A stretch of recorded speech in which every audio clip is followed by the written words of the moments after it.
morning, afternoon, and evening, Supercoach Elites. Welcome back to another Supercoach Elites video. Today we've got my early thoughts after round 0.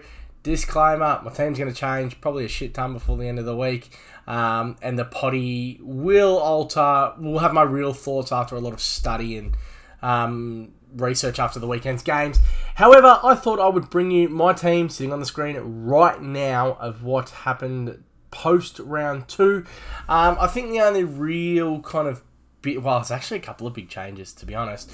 And that's one of Timmy English and Jared Lyons. You know, I've been on Max Gorn through a lot of the preseason, but I will just have a quick chat about what I done kind of post that game yesterday. The 72 or 74, whatever it was, kind of throwing a little bit of a spanner in the works. I do trust Big Maxi. I think Big Maxi's going to have a real good year. But I keep pondering the question, especially to a lot of people in our Patreon, what happens if that is another 70 this week as he comes up against the man I've got in my team at the moment, Tim English.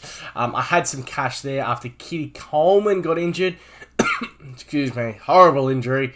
Nothing that I wanted to see. Took him pick 1 in one of my keeper leagues on the redraft, which I would have showed you later during the week. So that was a little bit of a carnage right before the weekend. But those kind of things happen. Big Timmy English, yeah, so what happens if Gorney comes back out and it's another 70? It's another 80. And then we're probably looking at trading anyway. So since I had the cash there, Coleman went down to Gibkiss, which I kind of punted after Howe's score on the weekend, but straight back in my team. 77, super handy. Howe's went off as well. Like I said, we'll talk about this a lot on the podcast this week, but some nice scores there from a couple of those rookies, those round 0 scores, which is definitely going to help. Did I like round 0? It was good to have footy back. It was weird on a Supercoach front, but might have saved our ass a little bit because this is round 1 now. I'm going to fix Coleman. The Jared Lyons factor, thought for sure he'd end up being subbed on, subbed off. They did lose a game they shouldn't have, but he was huge. Very instrumental early in the game when they were winning. So the Jared Lyons factor, he's come into my team. That Kitty Coleman money freed up a lot, and it didn't really do much with it bar get Harms back in. There's a lot of people jumping on Heaney, jumping on Flanders, and I will talk about them in the potty as well. Not going to lie, I'm tempted probably more Flanders than Heaney. Rose's made his way into my team too. That's just a bit of an inkling, bit of a feeling. That spot changes regularly. I think in the last kind of 48 hours, I've had a look a lot at the buys and what could happen. And again, I'm going to keep referring to the potty because I didn't want to keep this too long. But I have had a look at each round by round and what I can do. Hypothetically, let's go to round 5, I think it is, for instance. Where is this the Sydney buy? Yeah, Sydney have the buy. Roberts, you get lots more loopholes. West Coast play the last game. I can have a look at the likes of, a Jai Clark, for instance, hypothetically, and use Roberts as my loop in that game.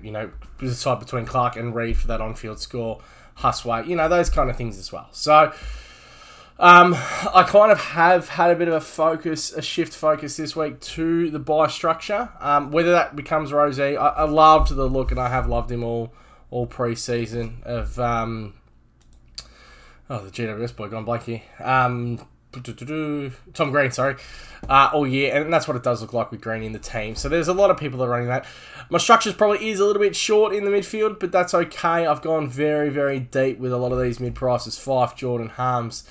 Sexton was great as well. The roll was absolutely fantastic. The score wasn't what it was last week, but it was awesome. Jordan started slow, picked up. So, look, this is just what we're thinking about early thoughts. Dacos, lock it in.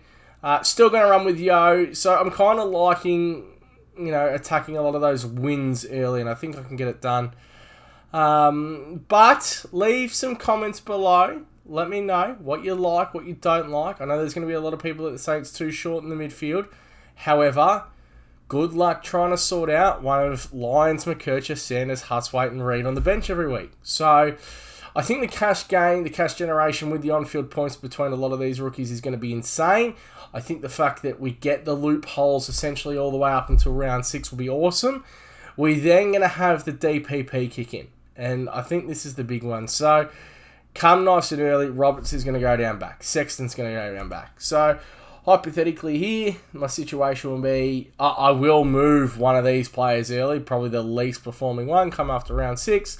Sexton will go back to defence. Reed comes back on the field. By this stage, I've got some cash going. We're probably ready to start moving. James Jordan, Harms, etc. I can figure out who the midfielders are that I want, who the defenders are that I want, and we can start looking at those kind of trades. So, early thoughts coming out of round 0.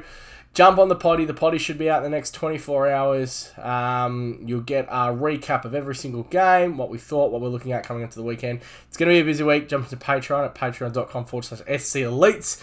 We've got the Cash League in there as well, so the $1,000 can be won if you're there from start to finish. League code will be on our podcast, and I will be back on, I'd say, Wednesday or Thursday on the tube to go through my draft selection, and I might have a recap of my team as well. So, thank you. Peace out.